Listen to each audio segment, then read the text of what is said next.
The NVIDIA China scandal just got even messier. We've got secret trackers in GPU shipments and the White House scrambling to prove that its cash grab deal is legal. We've also got ASUS teasing a flagship RTX 5090 ROG Matrix, an Amazon GPU order that turned into a bag of salt, and the world's most powerful modded gaming handheld rocking a laptop RTX 4090. And Microsoft testing AI companions right in your Windows 11 taskbar. You know the drill, let's get into it. That's right, you've got ASUS and they have just teased the ROG Matrix RTX 5090. We've got some photo leaks that we'll take a look at. This could be their most insane GPU yet. Let's take a peek. Now, if you guys remember Matrix cards from the past, you had obviously the insane 4090 Matrix Platinum card that was liquid cooled, which was kind of sick. You also had the 20 series as well, which was not a liquid cooled card, but a very cool looking air cooled card nonetheless. Now, this appears to be leaning into more of the kind of astral design, but who knows what this card's actually going to look like. We're going to find out at Gamescom just next week. Let's dig into it. ASUS has confirmed it'll launch a next generation ROG Matrix graphics card. The teaser comes just a week before Gamescom, where ASUS has already confirmed it's going to reveal the graphics card. It will be the grand prize in its contest. Now, I'm curious what you guys think the price is going to come in on this bad boy. We are just stacking premiums on premium. Got ASUS, some astral features it looks like on this thing, and it's a Matrix card. So where's it going to come in at? Who knows? $4,000 later, we just might find out. The new ROG Matrix will be part of ASUS's celebration of the 30th anniversary of its first graphics card, or video adapter, if you prefer. For the last generation, ASUS launched a liquid-cooled ROG Matrix, but given the size of the fan in the teaser, this seems unlikely for the new model. Even so, it's good news for those wanting something truly enthusiast tier and truly expensive. Let's take a look at some of these. You know what? This is reminding me of an unrelated product. This kind of looks like it could be, I don't know, a fire truck. That's what comes to mind when I look at this bad boy. So far, we don't know much about the card itself other than it's going to have a very round shape. Judging by the teaser, it appears to be a 3-fan design with the outer fans clearly larger than the central one. So Matrix Edition ROG cards, they're meant for flex builds, peak performance, peak RGB, and if it follows the tradition of Matrix cards from years past, I would expect record overclocks right out of the box. The hype on this thing is real, but also people getting a lot of price anxiety, just wondering where this is going to land because Matrix cards, they do not come cheap. So we'll find out what this card actually looks like in the next coming week. If you want to find out with me, I'm going to cover it on the channel. Make sure you're subscribed and throw a like on the video down below. A $1,000 GPU order turned into a bag of salt. This is Amazon's worst unboxing. Check this out. That's right. You have a RTX 5070 Ti that was bought from Amazon and it had the box contents swapped for a bag of suspicious white powder. Well, it's not the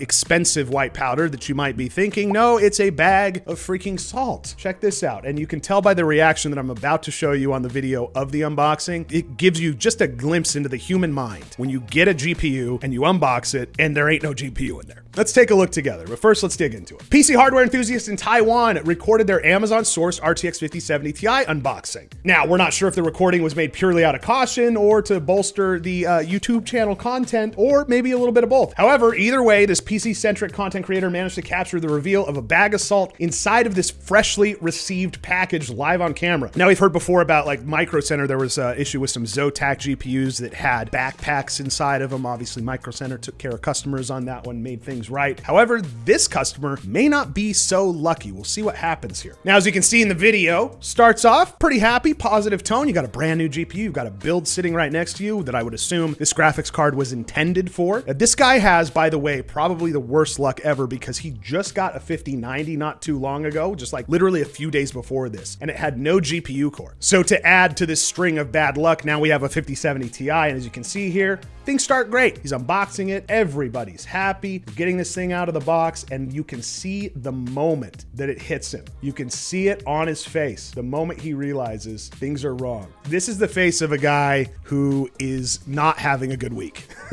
Now, this creator's in Taiwan, and in Taiwan, weirdly enough, 50 series cards do carry a premium, and Taiwan doesn't have their own division of like Amazon Taiwan, so a lot of people in that country end up using Amazon's international or global site to buy a product. So, I mean, big rips to this guy. You you're spending $1,000 and you're getting a bunch of sodium instead of a GPU, that is one certain way to spike your blood pressure. Amazon's fulfillment chain on this one just took a massive freaking L. Let's take a look at the comments, see what people are saying. If you have some thoughts, leave them down below. Maybe he did it himself, then film the unboxing to complete the ruse. Ooh, we've got some conspiracy theories in the comments as well. Let me know what you guys think. Down below, rip to the 5070 Ti, hello to a bag of sodium. An RTX 4090 handheld pushing flawless 4K, portable gaming just got ridiculous. Check out what this modder came up with. This is the world's fastest modded gaming handheld out there. This is a massive screen, 12.5-inch screen, running AAA titles at 4K. And what is most interesting is this is using a 4090 laptop GPU. How did he do it? We'll get into it. A modder has created a handheld device that integrates NVIDIA's RTX 4090 laptop GPU, delivering unprecedented gaming performance in a compact device. Compact devices like handhelds have massively evolved over the past few years, particularly catalyzed by the newer range of APUs from Intel and AMD. However, this modder said, no, we're not gonna mess with APUs. I have a better idea. He decided to take things to the next level by creating a handheld that has NVIDIA's RTX 4090 laptop GPU on board. A Billy creator has attached a laptop motherboard to a 12.5-inch screen, bringing in specs such as the i9-14900HX and NVIDIA's RTX 4090 laptop variant. So how do you do this? I'm guessing you're not gonna be tearing apart like an ASUS out-of-the-box ROG gaming laptop. You would want something with a little bit more accessibility and ability to mod. I'm gonna tell you what he did. But first, the handheld managed to run God of War, Horizon Forbidden West, and Cyberpunk 2077 at 4K settings, and the demo showed that the gaming experience was a flawless one, even at high quality configurations. The majority of modern day handhelds barely run the above titles at 1080p with decent FPS, while in this case, he's got a 4090 laptop GPU. Now, my big question here, what are we looking like on the battery on this thing? This video cards article has more details on it. Since the cooling system was unchanged, the handheld performs like a laptop, but keeps those GPU temperatures in check. Now, let's talk about battery. The handheld relies on an external power source for higher performance, but it does have a built-in battery of 50 watts. This ain't a handheld, this is a lap held. Now, this is cool, I love the screen. Take a look at some of these shots. You can tell the chassis, I'm guessing, is like a 3D printed solution, I would imagine. And then you look at the ports here, this is kind of cool as well. You've still got your HDMI, USB-C, freaking card reader, SD card reader in this as well, which is kind of cool. So you get all of the creature comforts of an actual laptop because this is how he accomplished it. The system seems to be based on a Tongfeng chassis, which we use Tongfeng chassis at Meta PCs for our laptops as well. And it's featuring a Core i9-14900HX CPU paired with that 4090 laptop GPU. Like any gaming laptop with this hardware, it can run games at 4K. And in this case, there's actual hardware to match. He's even got 64 gigs of DDR5 memory in this and 2 terabytes of storage. Now, I'm guessing battery life on this is like non-existent. It's got to be like 5 to 10 minutes at most. This thing, in fact, if you look at some of the videos of this device working, which is very cool, you can see the gameplay looks fantastic. Look up at the top here. It's plugged in, obviously. As I said before, this is a lap held, not necessarily a handheld. Let's dig into the comments. I'm curious what you guys think as well. With a 50-watt battery, that thing probably gets less runtime than my Sega Game Gear did on the crappiest alkaline batteries possible. I raise your Sega Game Gear with this. If you've ever used one of these, you know what it means to go through a copious amount of AA batteries. The original Nintendo Game Boy. This thing, I just chewed through these. Downside is the battery only lasts for 15 minutes before it goes dead. Now, I think obviously using this on the go is probably not the move. I mean, this is a modded product, so it's, you know, it's got its drawbacks, which power is like the biggest one. But if you're chilling at home, you're on the couch and just want to lay back and play some games, I could see myself using something like this. 12.5-inch screen too. I mean, phew, that's beautiful. So this thing, it's part engineering marvel and it's part mad scientist experiment. You're stuffing essentially desktop level GPU into a handheld form factor. It's not any small feat by any means, and it smashes through today's performance limits, and it does set a new bar for what portable gaming could be. Impractical for your average gamer? Sure, but as a proof of concept, pretty jaw-dropping stuff. I dig it. Let me know what you guys think in the comments down below. Your Windows 11 taskbar could soon come with its own AI sidekick, and I know how much you guys love AI on this channel. Let's check this out. This is giving me flashbacks to something. I'll get to it in a second. Microsoft may soon bring AI agentic companions to the Windows 11 taskbar, transforming it into a smarter, always-on hub for instant productivity and context-aware assistance. Anyone remember this? I tweeted this out yesterday. Make sure you're following me over on Twitter. Remember Bonsai Buddy? This was like Clippy's arch nemesis. At least I like to believe that. Bonsai Buddy was like a little assistant you could install on your PC back in the day that came conveniently packed with malware to make your computer run like crap. Well, could Microsoft be working on Bonsai Buddy 2.0 potentially? Well, something just leaked. Let's get into it. Tech giants are ardently working on improving their technology and taking leaps when it comes to AI and its integrations. Microsoft also seems to be focused on the broader trend in the industry. While the company is bringing major changes to the organization and restructuring it, it's also working on the ambitious artificial intelligence approach and the goal that it set for itself regarding agentic AI. It looks like the efforts are bearing fruit as the company is said to be experimenting with agentic companions and looking into embedding the AI assistants directly into the Windows 11 taskbar. Now, how did we find out about this? Well, check this out. According to a recent Windows 11 preview build via Windows Central about a feature called Agentic Companions, which is meant to be an AI-powered assistant embedded right into the taskbar, as if the taskbar isn't crowded enough already. The AI-driven assistant could help provide prompt and contextually aware help without requiring you to open a separate app for this or memorize keyboard shortcuts. Microsoft has since removed the reference to the feature, which means they were like, hey, whoops, we accidentally put that out there. We want to keep the surprise. We want to hold on to this until we get everyone imaginable migrated over to Windows 11, and then we'll give them a real treat, Agentic AI.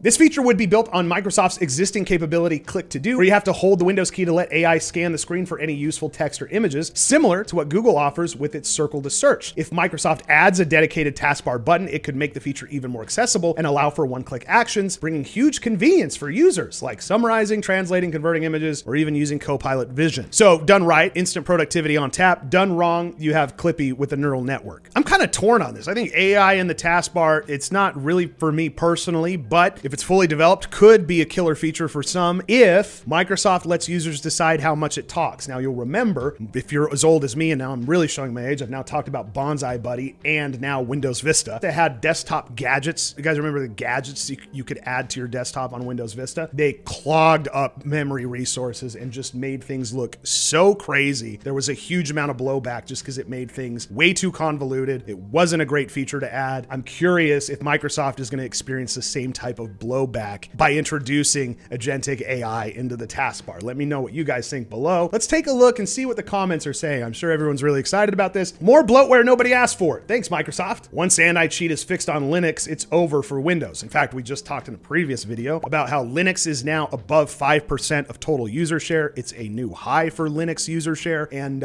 maybe stuff like this will fuel more people to experiment with Linux as an alternative. I'm so dumping Windows soon. Now give it 20 years before it's actually good. And then you have Captain Benjamin Sisko here giving a little bit of a facepalm. Let me know where you guys sit on this in the comments down below. The US reportedly hid trackers in GPU shipments heading to China. Let's take a peek. US authorities allegedly placed secret tracking devices in AI shipments to China. The report claims targeted shipments from Dell and Supermicro containing NVIDIA and AMD chips had trackers in packaging and servers themselves. This is AirTag on steroids, boys and girls. GPU shipments with LoJack. This is modern tech espionage. Federal government is allegedly placing hidden location trackers in some AI server chips that are suspected of being at risk of diversion to China. Reuters reported that anonymous sources confirmed that US authorities are employing this tactic as part of their investigation into the alleged smuggling of banned AI chips into China. According to the report, the alleged tracking doesn't impact all shipments, but only, quote, targeted shipments believed to be at high risk of being diverted to China. Despite the affordability and ubiquity of trackers, it will be prohibitively expensive to place them in all the servers that are going through customs. It's more likely that authorities are allegedly doing this to aid in specific investigation. When the government stops trusting paperwork and starts planting hardware, you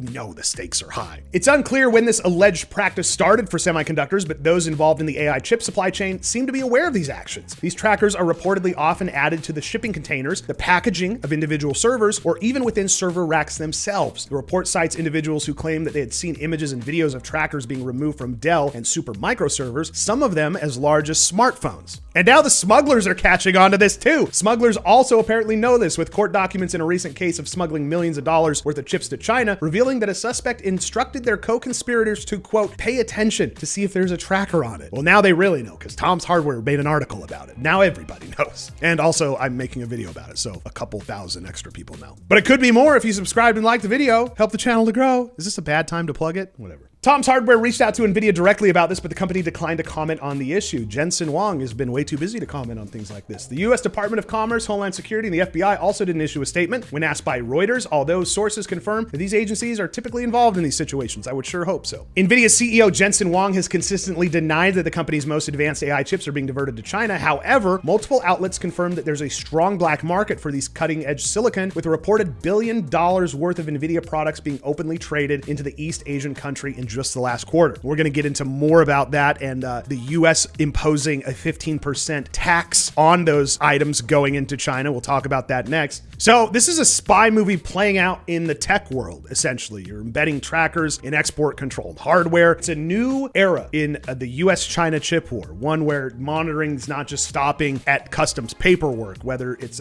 like a smart safeguard or overreach. It kind of depends on which side of the shipment that you're on. Oh, things just get crazier between the US and China. The White House isn't sure that its NVIDIA and AMD China revenue deal is even legal. Let's take a peek. Now, you may have heard about this. There's a little revenue sharing deal that's been cooked up with AMD, NVIDIA, and the United States government. It involves a 15% cut on those export-controlled China sales, but we'll see if that actually comes to fruition. Let's take a peek. The White House confirms that it's still figuring out the legality of the revenue-sharing NVIDIA and AMD deal for China GPU sales. The legality of it, the mechanics of it, still being ironed out. Just days after confirming that the White House has struck a revenue-sharing deal with AMD and NVIDIA in exchange for AI chip export licenses, Washington seems to have confirmed that it hasn't quite worked out the mechanics of the legalities behind the measure. While the president and the two AI chip makers have seemingly agreed to this agreement in principle, its unprecedented nature has come under considerable scrutiny from the outside. Now, CNBC reports that even the White House is still trying to work out its details, including the legality of the entire thing. So if this thing holds, it's a new way for Washington to monetize tech exports, and if it fails, it's a constitutional faceplant potentially. But there are some people, I've been checking out Reddit and some of the comments online, who are saying, listen, there are